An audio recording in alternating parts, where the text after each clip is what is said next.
Selamat malam, teman-teman. Kita nunggu Pak Dok.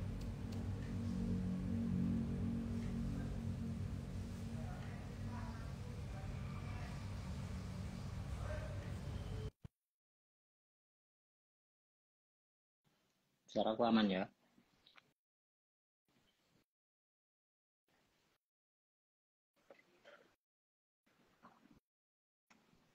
Halo, kerungu Halo, nggak? aman Suaraku suara kerungu aman. nggak?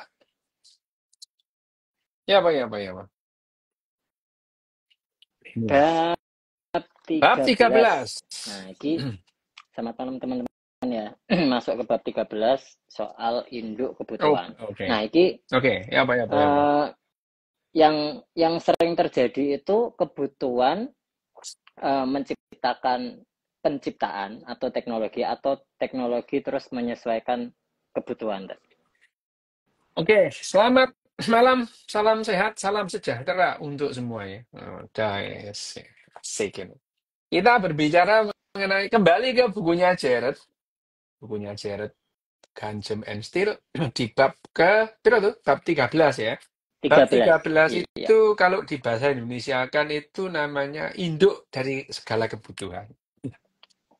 Hmm. Di sini itu pada dasarnya, Sopo jenenge, Jared Diamond itu ya bilang, penciptaan itu nggak ada gitu. Nggak ada itu. Oke. Penciptaan itu nggak ada.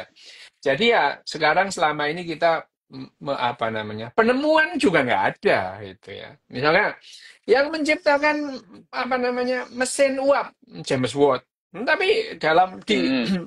pada dasarnya James Watt tidak tidak menemukan atau Tidak orang yang tidak pertama ya. menciptakan apa namanya mesin mesin uap itu. Atau kalau sekarang ditanya siapa pencipta bola lampu atau penemu bola lampu? Orang akan menjawab bahwa yang menemukan adalah yang membuat adalah Thomas Alva Edison. Ah, tidak itu. Thomas Alva Edison itu hanya menyempurnakan yang sudah ada, Meneruskan. ya, yang sudah ada. Puluhan tahun sebelumnya orang sudah membuat yang namanya bola lampu itu ya. Hmm. Bola lampu dan yang akhirnya meskipun sekarang itu yang namanya apa namanya paten dari bola lampu itu dipegang oleh Thomas Alva Edison, tapi di awalnya bola lampu ini disebut sebagai Eddy Swan lamp gitu ya. Swan yang pertama Oke. kali yang membuat bola lampu. Eh, Usulan Thomas Alva Edison adalah bola lampu itu dibuat vakum udara gitu ya. Nah, ternyata filamennya itu berumur lebih panjang setelah bola lampunya itu dibuat Vakum. hampa udara vakum. Nah, awal dari lampu bola lampu ini dipasarkan di Inggris waktu itu sebagai Edison lamp. Lampunya Swan dan Edison gitu. Lama-lama Swannya hilang gitu. Jadi Iya, iya, iya. ya nggak salah juga. Tidak salah juga bahwa yang namanya Thomas Alva Edison itu berjasa membuat membuat bola lampu. Bukan dia yang menemukan bola lampu itu, gitu ya. Nah, puluhan tahun sebelumnya ada beberapa orang yang sudah mencoba menciptakan membuat bola lampu ya.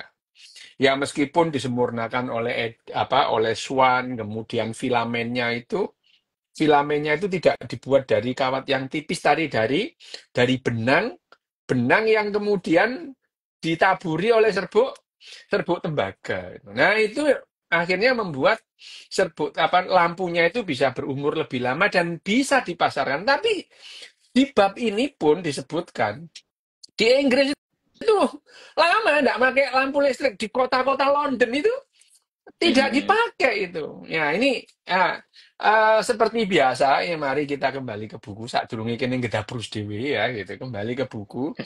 Nah, Hmm. di Siap. di di di di buku ini nanti kalau salah di anu ya tuh, di apa dikoreksi ya. Ya. Aku nggak nyekel buku nih soalnya ya. Aku nggak pegang bukunya, yang ku pegang adalah ini minum dulu. Oke. Mari kita ngopi. Ya. Oke, jadi di bab ini diawali. dengan sesuatu yang biasa khas dari Jared ya.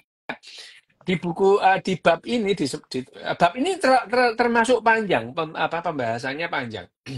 Ya, pembahasannya panjang. Yang pertama adalah mengetengahkan setelah kita membahas tentang huruf dan cetak biru dari huruf kemarin minggu yang lalu. Hmm. Di sini dimulai dari penemuan arkeologi pada tahun 1908. Dan penemuan arkeologi ini sampai sekarang menjadi pertanyaan karena belum menemukan jawabannya.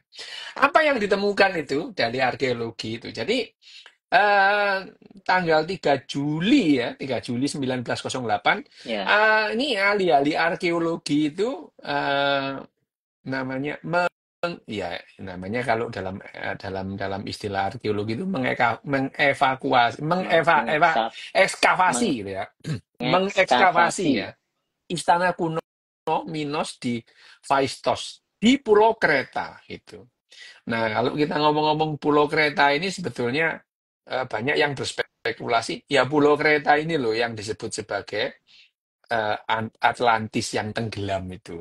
Sebenarnya Oh, Atlantis yang alah. tenggelam itu kan narasi dari Plato. Jangan kaget loh, itu Plato yang ngomong soal Atlantis itu ya.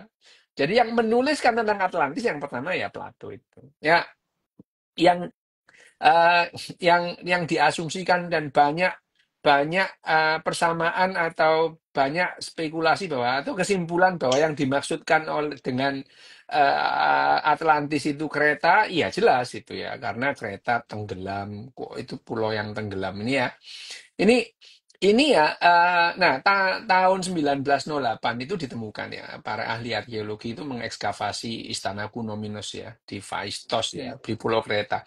Ya mereka itu nggak sengaja menemukan salah satu benda yang paling ya unik lah ya, dalam sejarah teknologi gitu. Unik, kenapa itu? Ya kalau dilihat itu sebetulnya ya sebetulnya nggak menarik ini barang ini gitu ya. Hanya berbentuk cakra, piringan gitu ya bundar kecil itu ya, enggak tidak berwarna, ya terbuat dari tanah liat yang dibakar sampai keras itu ya. Jadi ya menyerupai keramik gitu ya. Diameternya itu cuma 16 setengah senti. Nah, Hmm. saat saat piringan ini diperhatikan itu. Nah, uniknya adalah masing-masing sisi itu tertutup oleh apa ya? Ya bisa disebut tulisan gitu ya. Bisa disebut sebagai tulisan itu ya. Yang digoreskan pada garis melengkung yang berbentuk spiral jadi di piringan ini itu ada spiral searah jarum jam ya itu. Nah, total itu ada 241 lambang. Kalau salah aku dikoreksi ya tuh. Soalnya aku ingat-ingat ini. Ya, ini. 241 lambang. 240 sambang huruf dibagi-bagi dengan rapi gitu ya oleh garis yang vertikal gitu ya digores gitu. Nah, eh, nah menurut Jared Diamond ini ya si penulis ini pasti merencanakan dan membuat piringan ini nih dengan teliti gitu karena gambarnya itu betul-betul simetris gitu sehingga tulisannya dimulai dari pinggir cakram mengisi ke tengah gitu ya. Nah, Hmm. sejak ditemukan cakram itu sampai sekarang gitu itu masih belum tahu ini maksudnya tulisan ini apa gitu ya. Jadi cakram ini ada eh, sampai sekarang itu masih belum tahu jawabannya ya bahwa yang namanya tulisan ini digunakan tulisan ini eh, dianggap sebagai silabari, bukan alfabet ya, bukan alfabet, bukan juga ini adalah lambang yang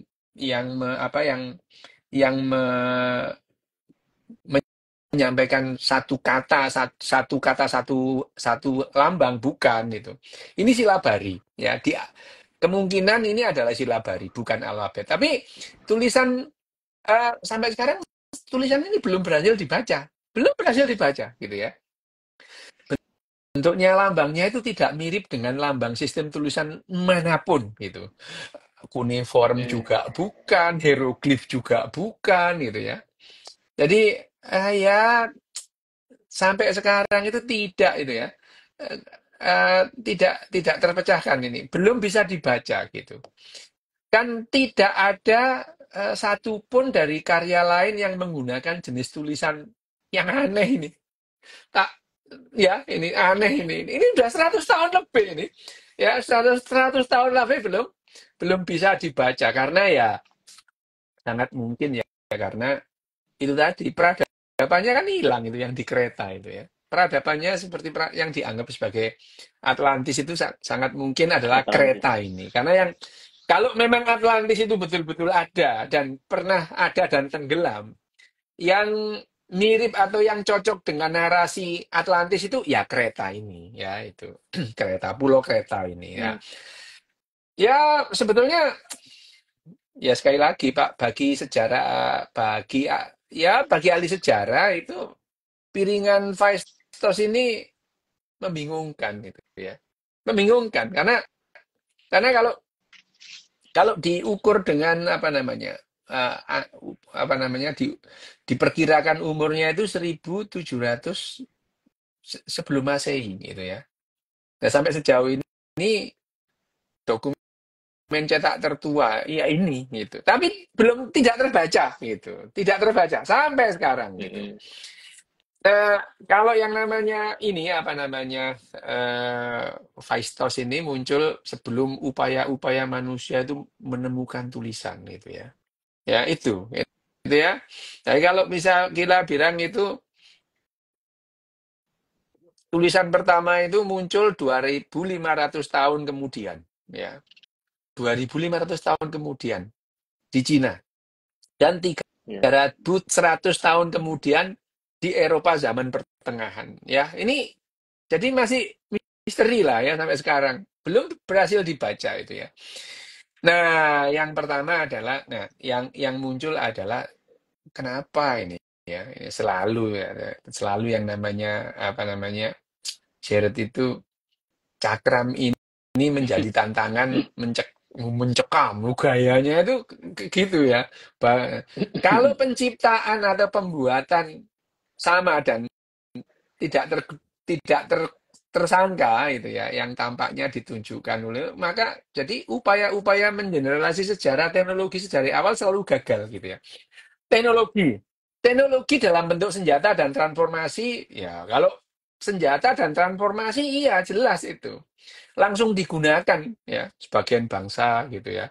Ya Ya. transportasi itu misalkan orang Indian kenal senapan itu tidak serta-merta dia menggunakan senapan gitu ya. Tidak mau. Sama di buku ini disebutkan di suku Maori aborigin di Australia itu tidak semua orang lalu menggunakan sudah jelas-jelas itu ya.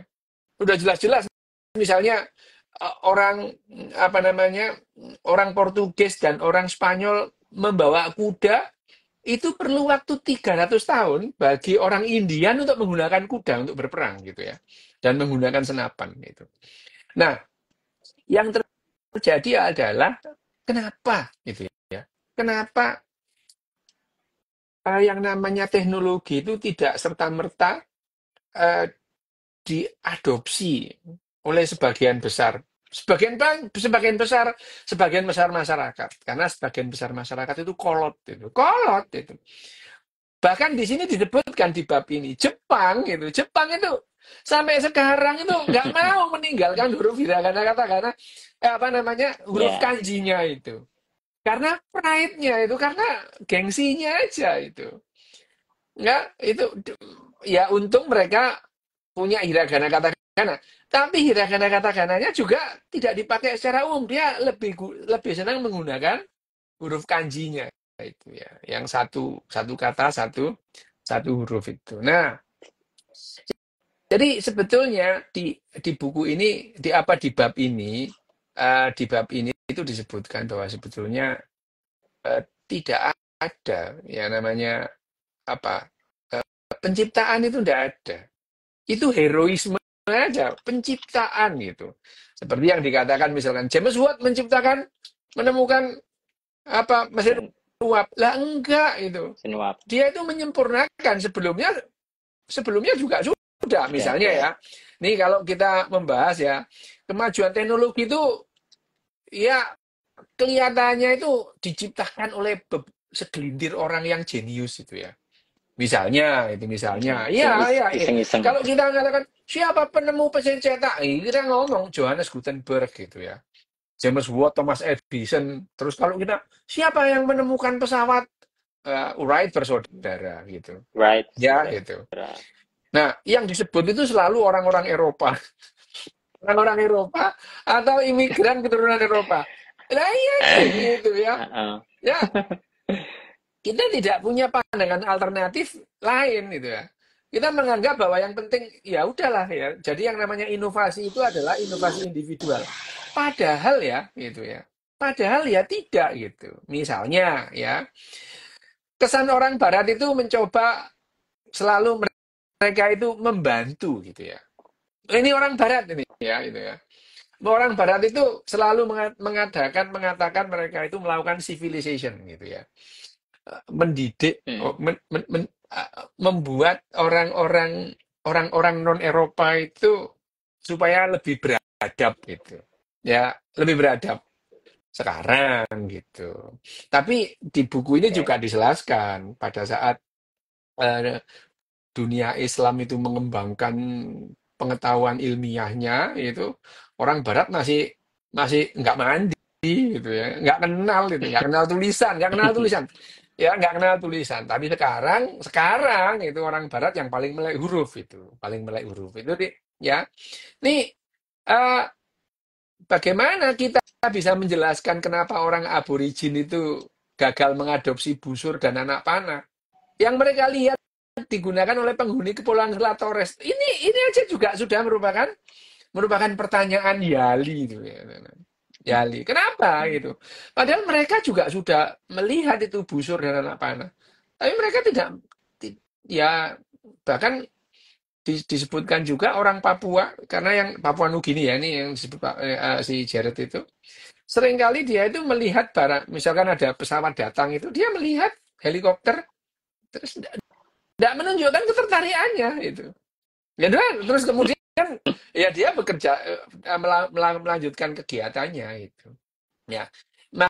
Yang dimaksudkan di sini pertanyaannya adalah apakah kebutuhan itu menghasilkan teknologi ataukah teknologi itu terus kemudian menciptakan kebutuhan. Menyelesaikan Loh, iya, kebutuhan. menciptakan kebutuhan. Ya, contoh-contoh.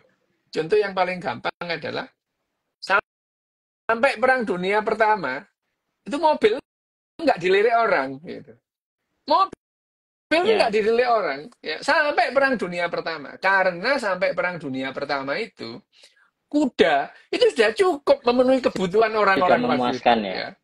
Bahkan mobil pertama itu apa nggak bisa menang sama kuda itu. Ya, kuda bisa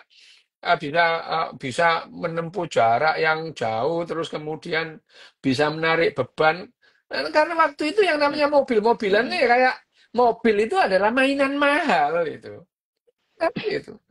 Jangan waktu itu Otto, Otto membuat mobil itu. Namanya memang Otto itu ya. Nicholas Otto membuat ya. Nicholas Nicholas Otto itu ya. Otto. Eh, Membuat mesin gas pertama itu tahun 1866 itu. Lho ngene iki lho, lapo sih sakjane apal tahun ngene iki lho. Gak udahlah ya ya jadi Nicholas Otto itu.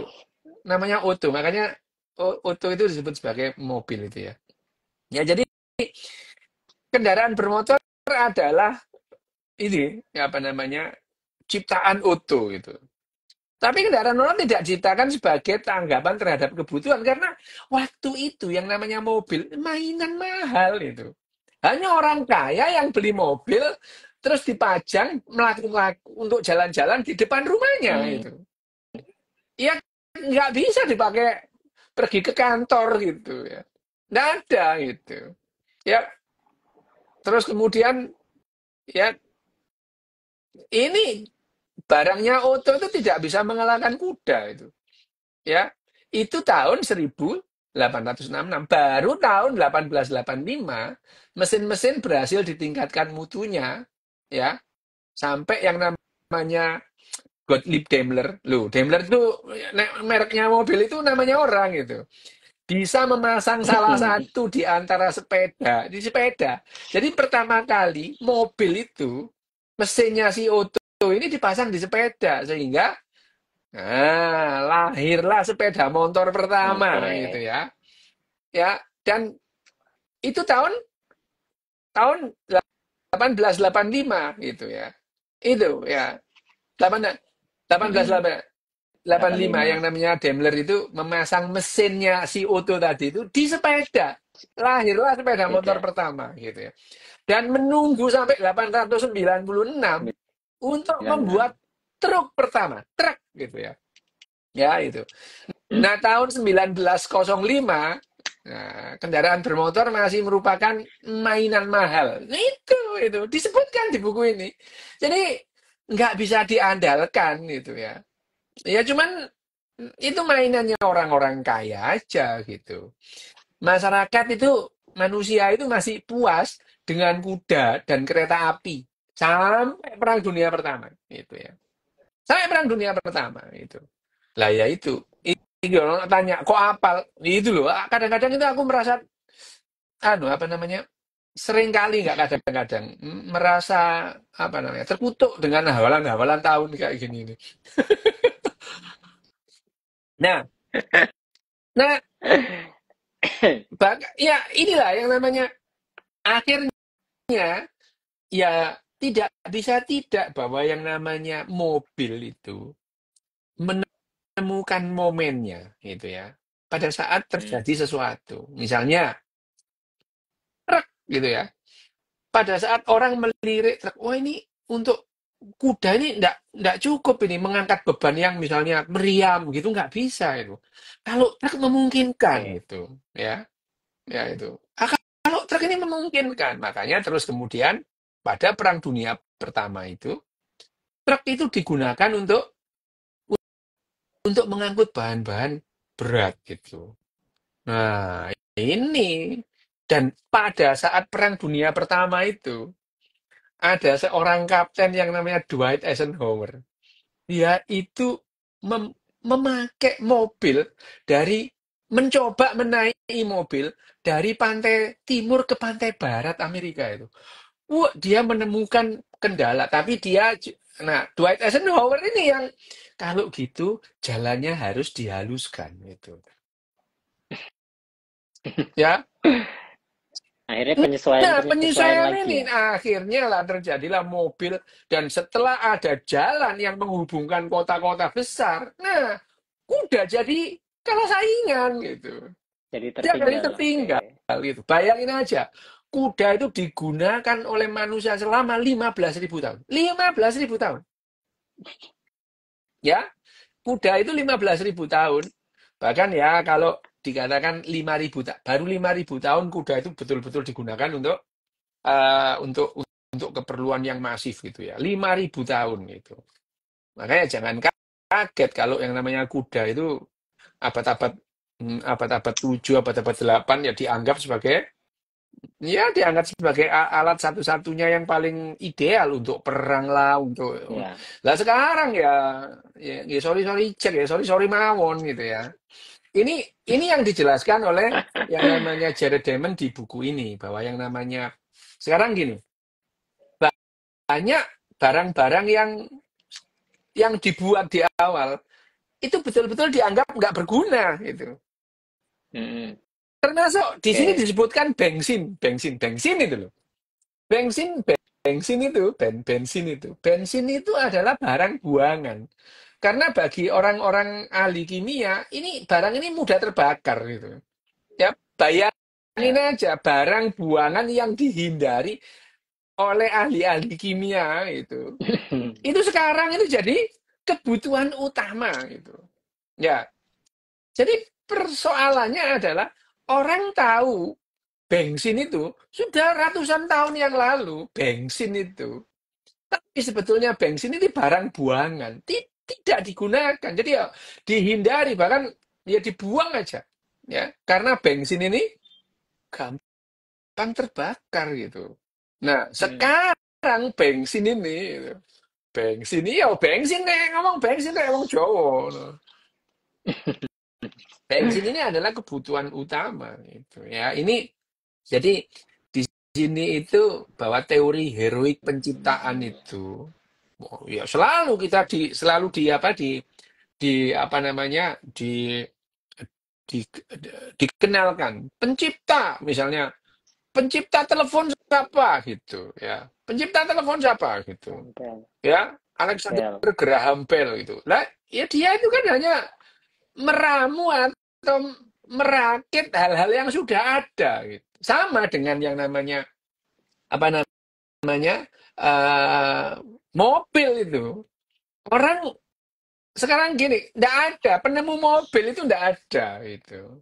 Nggak ada gitu. Oh ya. Nggak ada karena untuk membuat mobil orang harus kenal roda gitu. Ya, itu. Nah, Komponennya komponennya banyak ya berarti ya. banyak itu. Ya itu. Ya ini.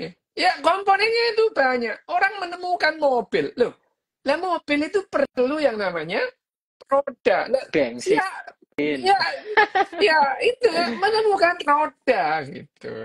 Roda itu kapan ya disebutkan roda di sini? Pertama kali roda itu sekitar 2.400 tahun yang lalu itu roda itu dipakai dan roda itu tidak seperti sekarang itu roda itu gelondongan kayu yang terbuat dari tiga bilah kayu terus dijadikan satu nggak efektif sama sekali itu dan memerlukan waktu yang lama itu ya menemukan waktu yang lama bahwa roda itu terus kemudian dipakai secara banyak bahkan itu di Amerika di Mesoamerika mereka itu sudah menemukan bentuk roda tapi untuk mainan bukan untuk kehidupan sehari-hari ya, Nggak nah, ngerti jadi karepe. mereka membuat roda itu hanya untuk mainan itu ada roda ditemukan di Meksiko di Peru itu tapi untuk mainan itu ya untuk mainan jadi ya sebetulnya teori heroik penciptaan itu ya selalu ya untuk apa namanya glorifikasi satu masyarakat saja gitu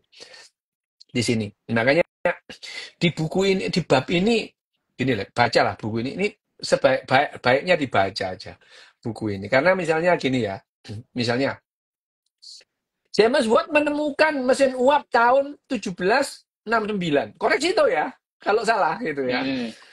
ya itu Ya. ya konon itu gara-gara dia itu melihat uap yang keluar dari moncong teko ini omong kosong lah ini ya Iya. itu ya ini omong kosong gitu ya, jadi kalau kita itu ini adalah pelajaran yang diberikan waktu kita itu SD atau SMP bayangin aja Mm. si James Watt itu melihat teko yang keluar asapnya di moncong itu terus kemudian dia mikir wah ini kalau bisa menggerakkan lah ini omong kosong gitu ya konon gara-gara dia itu melihat moncong teko lah Teko. ya ini kisah ini jelas fiktif lah ya gitu fiktif karena James Watt Oke. itu sebenarnya mendapatkan gagasan membuat mesin uap itu pada saat dia memperbaiki model mesin uap Thomas Newcomen. Namanya itu Newcomen itu ya.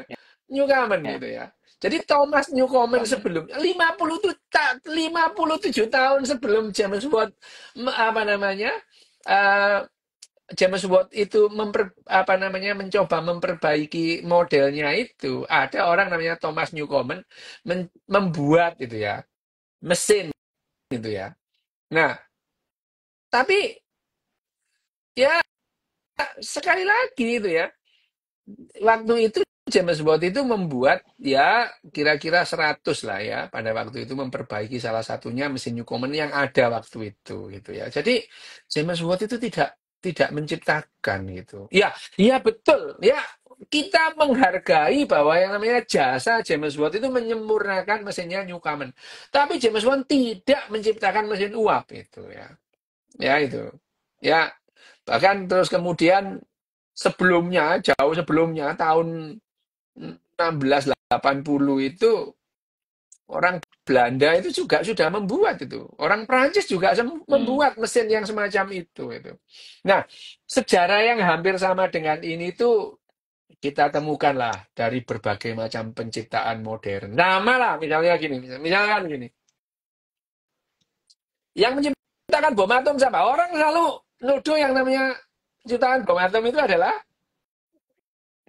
Oppenheimer. enggak Einstein itu. Padahal Einstein itu tidak terlibat sama sekali dalam yang namanya proyek Manhattan itu. Proyek. Enggak terlibat.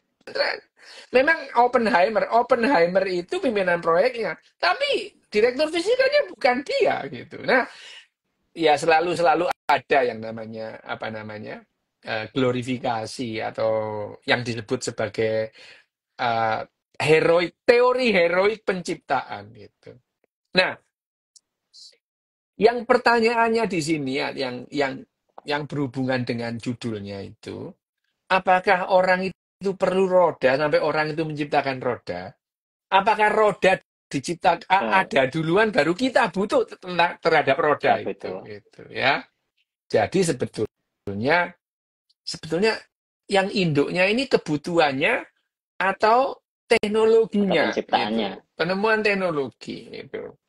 Nah, khas dari Jared Diamond, dia itu mencoba menghubungkan gitu ya. Selama ini orang itu kan membahas yang namanya kebutuhan itu dari misalnya apa namanya eh, apa namanya orang mengatakan ini karena apa sifat manusia yang selalu kepingin apa namanya kepingin menemukan sesuatu yang baru atau sifat manusia yang selalu pengen tahu gitu ya. Nah, Ya, Jared Diamond itu membandingkan di berbagai macam secara geografis itu. Secara geografis itu apakah ada perbedaan gitu ya? Karena ada hal-hal yang sebetulnya gini, mesin ketik gitu. Mesin ketik gitu, mesin ketik. Tahu nggak? Ini di sini disebutkan di buku ini. Kenapa kok dibuat QWERTY itu? Kenapa gitu? QWERTY. Sejarah QWERTY itu apa? Kenapa kok orang itu menggunakan sejarah QWERTY? Karena itu Kok nggak nggak ABCD ABCD gitu? gitu. Kok nggak ABCD? Sumpah, Rek, mau Ya, bocor ini bab ini tuh eman kalau cuma dibahas satu iya jam memang itu nggak ini selesai. betul ini ya udahlah nanti kalau nggak selesai kita bahas minggu depan. Ya, ini lucu ini apa di apa namanya di mesin QWERTY itu ini ya. Jadi papan Papan ketik ketik yang di mesin ketik atau sampai sekarang di apa namanya dia di komputer sekarang itu kan pakai QWERTY itu. QWERTY. Ini ya, ini ini adalah ya ya tapi sebetulnya aku sudah tanya jauh sebelumnya. Ini mesin ketik kenapa sih kok nggak ABCD gitu? Itu aku tak Itu sejak kapan aku sampean takut tanya kayak gitu gitu? itu sejak lihat mesin ketik tahun 65 itu mesin ini kenapa mesin ketik itu kok nggak ABCD gitu ya. Dan waktu itu tidak banyak orang yang bisa menjawab itu ya. Ya, Jawabannya aku temukan pada saat mengunjungi apa namanya mengunjungi museum. museum Smithsonian itu. Kenapa QWERTY? Oke. Nah, tapi dijelaskan apa namanya dijelaskan oleh ini di sini waktu aku baca aku tunggu yuk gini ya. Jadi kenapa kok papan ketik QWERTY itu yang dinamakan sebagai 6 huruf paling kiri. Kenapa disebut QWERTY? Karena Ya, 6 huruf paling kiri itu namanya QWERTY itu. Ya, QWERTY. ya kalau sekarang itu ceritanya kayaknya mustahil itu terdengar. Tapi gini, ya ini ajaib lah ini sejarah QWERTY ini. Jadi ditoto ya, disusun dirancang ini pada tahun 1873. 1873. 73. Iya. Ini sebagai tindakan anti rekayasa. Namanya itu sebagai tindakan anti rekayasa. Papan ketik ini memanfaatkan sebetulnya ini adalah muslihat yang tricky gitu ya, licik gitu ya, yang dirancang untuk memaksa juru ketik itu supaya lamban gitu. Karena mesin tik waktu itu kalau ngetiknya cepet gampang rusak itu. rusak. Jadi inilah ajaib lah ini, ajaib. Jadi pada saat itu mesin tik itu gampang rusak karena ngetik itu cepet gitu ya. Mengetik itu cepet dan akhirnya ini perusahaan Diacak lah. mesin ketik itu ini ngakali pelanggan supaya mereka itu nggak cepet ngetik itu. Ajaib ini. Dan memang begitu ceritanya itu ya. Memang ceritanya. Jadi supaya orang itu bisa ngetik selambat mungkin itu. Mereka itu misalnya menyebar huruf yang paling sering dipakai, ya, huruf yang paling sering dipakai Mm, itu di papan stut itu di bagian kiri gitu. Karena pada umumnya orang itu apa namanya eh, pakai right kanan. handed itu nggak kidal gitu ya. Ya, Oke. nggak kidal. Makanya yang namanya sering yang diketik itu ditaruh sebelah kiri supaya dia itu tidak cepat ngetiknya. Bayangin aja itu. Ya, itu. Jadi huruf-huruf yang paling sering digunakan itu ditaruh sebelah kiri supaya jauh dari tangan kanan. Kan gitu ya itu. Ini muslihat muslihatnya pabrik mesin ketik gitu ya itu.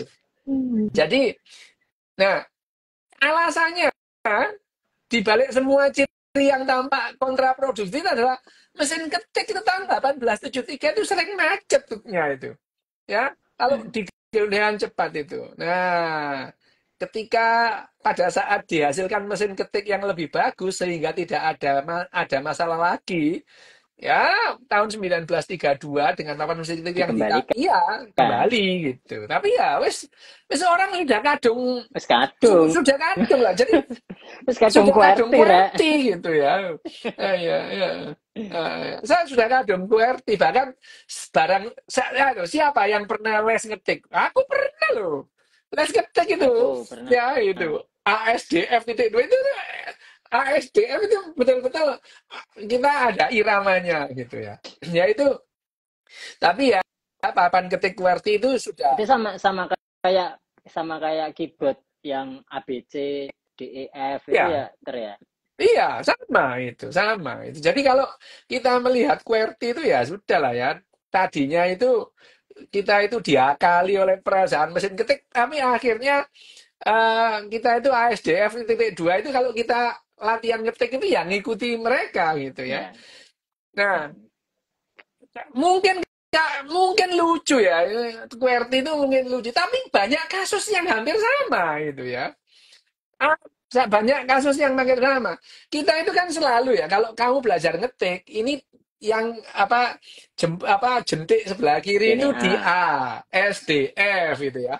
A, S, S, D, D, F F. gitu ya. Nah, yang Terus sama ya atasnya kita kan. ke atas yang jempolan itu Atas sama untuk bawah spasi jempol gitu. isi. Untuk Spasi. spasi gitu ya. Gitu kalau barang siapa yang pernah les ngetik gitu. Aku biar saking kepingin les ngetik supaya bisa mengetik cepat gitu ya. Karena mengetik cepat itu tidak lihat mesin ketiknya, kita lihat teksnya. Betul. Ya, Lihat lihat teksnya. teksnya. Jadi jari 10 itu hafal di mana tempatnya. Sudah Ya, hafal itu. tempat-tempatnya. Dan ada ujiannya itu. Dan dulu itu tahun 70 80-an lah ya. Setelah ada komputer, ya nggak relevan lagi lah ngetik Ada. itu, nggak relevan Ya. lagi. Tapi ada Ya, tapi aplikasinya, ya sudah Ter. nggak relevan lagi lah. Karena yang namanya ngetik Mm-mm. dulu itu ada ngetik cepat itu kita tidak boleh melihat kertasnya gitu. Melihat. Kita tuh melihat yang diketik gitu ya. Nah, setelah ada komputer kita harus melihat layar gitu. Ya, jadi ya sudah lah ya, les ngetik itu sudah nggak relevan lagi. Yang ada adalah les komputer gitu. Pertama, les komputer tahun 70, tahun 80 itu dikenalkan bahasa basic lu gaya opo gitu ya. Waktu itu loh, itu apa? Les bahasa basic gitu. Sampai akhirnya ya muncullah yang namanya aplikasi-aplikasi yang mulai yang pertama muncul GWriter, WS gitu ya untuk ngetik gitu. Terus kemudian ada aplikasi-aplikasi yang pertama itu seperti di base gitu ya kita membuat gitu ya lama-lama ya udahlah ya kita nggak perlu bahasa basic suka atik itu les itu nggak pakai bahasa basic tapi kalau les pertama les komputer itu ya di tahun 80-an itu diajari bahasa basic gitu itu Ya Eh, Lotus itu ya diajari gitu. Nah, sekarang enggak lah, enggak penting gitu ya. Nah, sama, sama cerita seperti QWERTY ini sama gitu. QWERTY itu sama, sama dengan kenapa Jepang itu sekarang mau mendominasi pasar dunia produk elektronik gitu ya. Di akhir-akhir abad ke-20 itu mendominasi itu ya. hmm, Padahal yang namanya transistor itu dibuat dan dipatenkan di Amerika Serikat itu ya. Di Amerika Serikat itu. Ya, kenapa? Karena Sony waktu itu membeli hak lisensi transistor dari Western Electric ya. Pada saat hmm. industri produk elektronik konsumen Amerika itu sedang sibuk-sibuknya dengan lampu tabung. Loh gitu. Amerika membuat yang namanya transistor banyak-banyaknya. Saking akhirnya ya muncul lah ya yang namanya radio transistor yang harganya itu 20 20 1/20-nya radio tabung gitu ya. Jadi bayangin aja barang yang diabaikan transistor gitu ya. Diabaikan oleh orang-orang Ya, Amerika gitu ya. Ya sama dengan QWERTY tadi itu. Transistor itu alah wis opo sih gitu ya. Orang Amerika sedang ribut dengan lampu tabung gitu ya. Ya itu ya sama sama seperti kenapa kota-kota di Inggris ya masih menggunakan penerangan jalan dengan gas sampai 1920 ya. itu. Sampai 1920. Mereka tidak menggunakan lampu. Padahal Thomas Alva Edison itu di situ. Itu bayangin aja. Di Amerika sudah menggunakan listrik. Di di di kota-kota di London itu masih menggunakan lampu gas itu.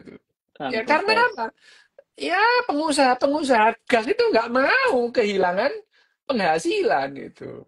Ya, Kadung bayangin aja investasi. kota-kota di Inggris itu masih menggunakan penerangan jalan dengan gas sampai tahun 1920-an. Setelah Perang Dunia Kedua, Perang Dunia Pertama itu, Inggris masih tidak mau berpindah gitu. Nah, ini Inggris loh ya. Ya, jadi jangan heran kalau orang orang apa namanya? Orang orang apa namanya? Orang Indian misalnya. Dia lihat senapan, dia lihat kuda yang jelas-jelas membuat dia kalah. Dia tidak mau mengadopsi itu gitu. Ya, Hmm. ini di Inggris itu ya. Ya. Nah, bayangkan kalau bahwa yang namanya Jerman sudah apa listrik, Amerika juga listrik gitu ya. Pemerintah kota madya Inggris, kota madya, kota madya di Inggris itu udah terlalu besar menanamkan investasi di bidang gas itu. Jadi ya Ya, mereka nggak gas. mau pakai itu. Nah, pertimbangan satu lagi yang mempengaruhi penerimaan teknologi itu adalah kemudahan mengamati keunggulannya. Ya ini ya gitu ya. Pada Hmm. pada saat tahun 1340 itu, pada saat senjata api itu eh, belum lagi mencapai Eropa semuanya itu ya. Earl David dan Earl Salisbury dari Inggris itu kebetulan ada di Spanyol saat dia itu ada pertempuran gitu ya. Dia itu melihat itu ya. Ketika pasukan Arab itu menggunakan meriam melawan pasukan Spanyol. Bayangin aja itu. Jadi orang Arab itu menggunakan meriam melawan Spanyol dan dia yang pertama kali itu ya. Dan kedua Earl tadi itu memperkenalkan meriam kepada bala tentara Inggris. Loh, bayangin aja gitu ya. Dia nggak mati gitu. Jadi akhirnya Inggris itu punya meriam setelah melihat orang Arab melakukan dan akhirnya orang Inggris berhasil menyempurnakan meriam itu. Meriam. Jadi sekarang meriam-meriam itu buatan Eropa semua. Jadi ya meriam yang gede-gede itu meskipun yang namanya mesiu itu ditemukan pertama oleh orang-orang digunakan pertama oleh orang-orang Cina, tapi meriamnya kalah kalah bagus dengan meriam orang-orang Eropa gitu ya. Nah, jadi ya sama ya. Jadi yang namanya roda, jeans itu, bayangin aja jeans gitu ya. QWERTY itu ya tadi itu ya. masyarakat itu penerimaannya tidak seragam gitu. Nah, Tidak tidak sama ya sama. berarti ya. Ini ngomong-ngomong kita baru bicara sekitar seperempat loh dari bab ini. Ya, Seperempat. baru seperempat Ya, loh dari bab. Bab betul. ini memang cukup padat, tidak seperti bab yang sebelumnya. Tidak apa-apa, nanti kita bahas lagi ya tentang bab ini. Tapi di bab ini tuh menjelaskan bahwa yang namanya penerimaan orang terhadap teknologi itu itu memang sulit itu. Bayangin aja, orang-orang Islam di zamannya itu teknologinya tinggi gitu ya. Teknologinya tinggi pada saat zaman misalnya dinasti Abad Umayyah dan pertengahan. Abbasiyah atau abad pertengahan pada saat mereka itu orang-orang Arab itu menguasai Eropa bagian Andalusia gitu. Betul-betul itu disebutkan bahwa yang namanya kemewahan yang didapatkan oleh orang itu ya komunitas Islam itu. Kemewahan mengakses yang namanya pengetahuan. Karena waktu itu tulisan-tulisannya orang-orang Yunani dan orang-orang Romawi kuno atau orang apa namanya filsafat Yunani dan filsafat Romawi itu yang tersedia hanya dalam bahasa Arab gitu. Oke. Ya, bahasa Arab itu. Ya, kenapa? Kenapa demikian? Ya sama, kalau kita kembali ya mereka banyak nganggurnya, duitnya banyak gitu ya. Banyak orang nganggur, banyak orang nganggur gitu ya. Banyak orang nganggur, akhirnya mereka menggunakan waktu nganggurnya untuk menerjemahkan bahasa Latin dan bahasa Romawi Yunani itu ke dalam bahasa Arab itu. Ya itu. Itu itu yang membuat mereka itu pernah orang-orang komunitas Islam itu memang leading dalam pengetahuan dan teknologi. Tapi ya yang namanya kehidupan ini ya memang ada pasang surutnya sama dengan yang disampaikan oleh Jared ya oleh Jared bahwa yang di zamannya kira-kira 20 ribu tahun yang lalu teknologi paling bagus adalah dimiliki oleh orang-orang Asia Tenggara. Kenapa? Loh, dia berhasil menyeberangi lautan, gitu ya.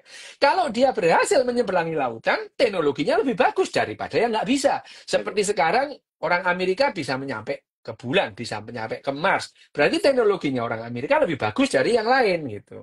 Ya sama, gitu.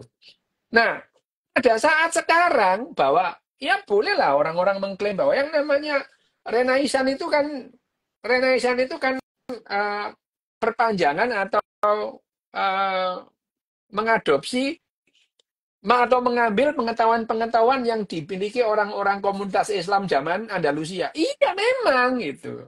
Memang gitu. Bahwa yang namanya tadinya yang berhasil dari bahasa Latin dibahasa Arabkan gitu. Terus kemudian dibahasa Inggris kan gitu. Ya memang benar itu dari perpustakaan-perpustakaan yang ada di Andalusia. Iya benar itu zamannya Renaissance gitu ya. Memang benar, tapi yang namanya pengetahuan itu berkembang gitu ya, berkembang. Pengetahuan yang dikuasai oleh dan yang teknologi pengetahuan atau sains dan teknologi yang dikuasai oleh komunitas-komunitas Arab dan orang Islam di zamannya, lah sekarang ya sudah ketinggalan zaman itu. Sudah berbeda Ya, ya betul. sekarang udah ketinggalan zaman itu ya. Nah, itu yang disebutkan bahwa yang namanya Cina itu. Cina itu yang namanya bubuk mesiu itu mereka yang pertama kali menggunakan itu. Ya. Tapi orang Eropa, kemudian orang Amerika yang pertama kali menggunakan yang namanya mesiu itu sebagai bahan bakar roket gitu. Ya. Bisa sampai ke bulan gitu ya. Bahkan itu von Braun itu bisa mencapai dari Jerman itu mercon serengnya von Braun itu bisa menjangkau Inggris, bisa menjangkau London gitu ya. Menggunakan bubuk mesiu yang awalnya digunakan oleh orang-orang Cina. Orang-orang Cinanya ketinggalan itu dulu itu. Sekarang lain lagi gitu. Sekarang lain lagi. Cina itu bisa ya tadi dia menirukan apa saja bahkan yang namanya apa namanya stasiun luar angkasanya Cina itu jauh lebih bagus, jauh lebih rapi dari ISS gitu. Jauh lebih bagus, jauh lebih rapi. Meskipun ya yang dilakukan Cina itu adalah melengkapi atau membuat teknologi-teknologi yang sudah ada menjadi lebih bagus gitu ya. Jadi ya tidak ada penciptaan itu, tidak ada penciptaan Oke. gitu ya. Ya apa ya Dan Pak Wes, ini dan sampai saat ini. selalu Oh multifaktor ya, ya berarti ya. selalu multifaktor. Nanti pertemuan berikutnya kita membahas. Faktornya itu banyak itu. Faktornya itu banyak. Ya, faktornya itu banyak. Oke. Ya, itu pertemuan berikutnya. Ini karena kurang 10 menit. Nggak mungkin kita ngejar yang 3/4 ini. Nanti kita lanjutkan berikutnya. Oke. Misalnya ya, Oke. misalnya salah satu faktornya itu ketersediaan budak loh. Bayangin aja ya. Loh iya loh, bener aja gitu. Jadi budak itu ada manfaatnya gitu untuk pengetahuan. Beneran ini gitu. Jadi ya gini ya, Betul, betul. Oke. dengan membaca buku ini itu kita nggak gampang-gampang itu mengadili seseorang itu karena kejahatannya di masa lalu. Karena kejahatan seseorang di masa lalu itu kita menikmati hasilnya sekarang gitu. Ya kita kita menganggap seseorang melakukan kejahatan di masa lalu. Lu kita sekarang itu merasakan manfaatnya gitu ya. Ini memang Handphone. iya.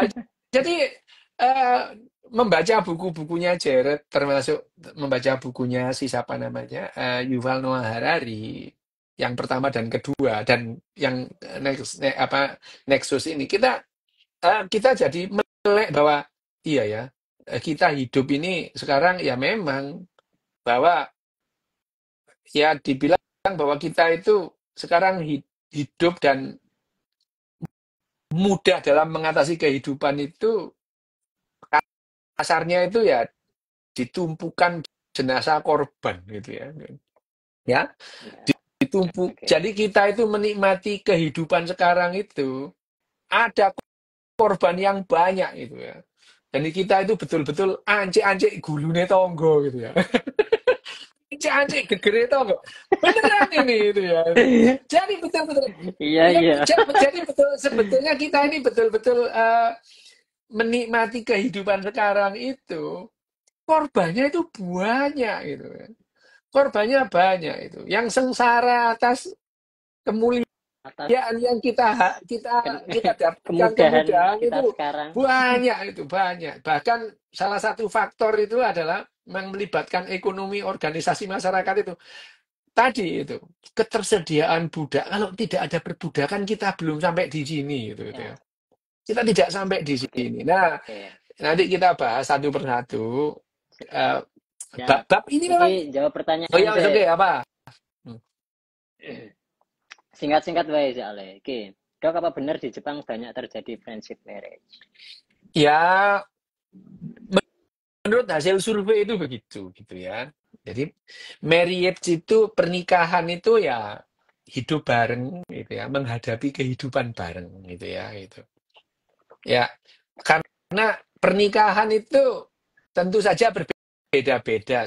Satu zaman dengan zaman yang lain itu beda gitu. Ada suatu zaman yang dinamakan pernikahan itu adalah jalan keluar ekonomi ya. Tidak ada yang namanya pernikahan cinta-cintaan itu tidak ada gitu. Jangan bayangkan yang loh iya gitu ya. Yang namanya Iya. cinta romantis itu kan belum 200 tahun umurnya gitu. Hmm. Jangan Itu bayangkan dipopulerkan iya Romeo Juliet. ya itu Romeo dan Juliet itu abad ke-16 ceritanya, tapi cerita itu tuh menurut zamannya itu aneh gitu. Aneh. Jangan dibayangkan yang namanya Louis ke-14 itu sama atau Louis ke-17 itu sama Maria Antoinette itu cita-citaan enggak itu. Ya. Raja Louis dan Maria Antoinette menikah itu ya karena kesepakatan politik Politik. gitu ya. Ya, bahkan yang namanya apa namanya Firaun itu menikahi saudara kandungnya itu nggak pakai cinta-cintaan itu supaya tahta itu nggak jatuh ke orang lain Kurang ya, lain. gitu. Jadi jangan bayangkan Ken Arok dan Gen Dedes itu terus kemudian Indahoi di bawah pohon Kamboja, longgo nang dukure kejeng ya, enggak lah ya, itu. Jangan Siap. bayangkan yang namanya siapa namanya Ken Arok dan Ken Dedes itu cinta-cintaan di kuburan, duduk di atas kejeng gitu, ya enggak gitu, enggak lah.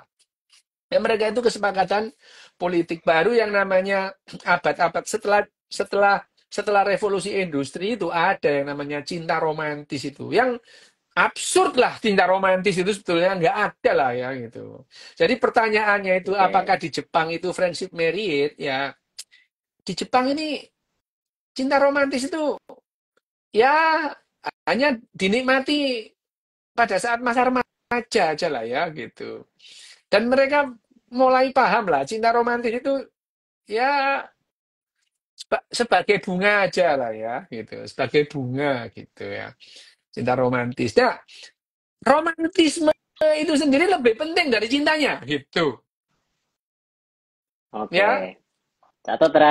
ya romantisme itu sendiri bagi orang Jepang itu lebih penting dari cintanya. Seperti orang-orang Eropa gitu. Orang Eropa itu romantis itu, meskipun nggak cinta. Ya, Ya, ya, ya. ya. Masa Paham, Bang. mereka romantis itu. Jadi kata-katanya indah gitu ya. Ya, sama dengan orang Jepang. Orang Jepang itu mengatakan sampai sekarang gitu, sampai sekarang.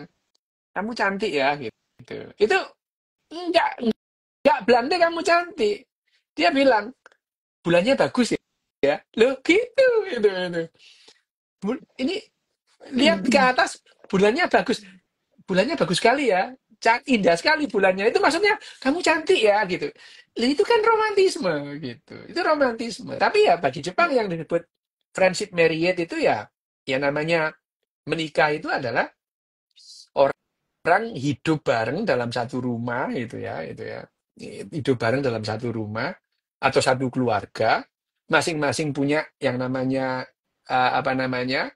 Masing-masing punya yang namanya kewajiban, masing-masing punya hak gitu.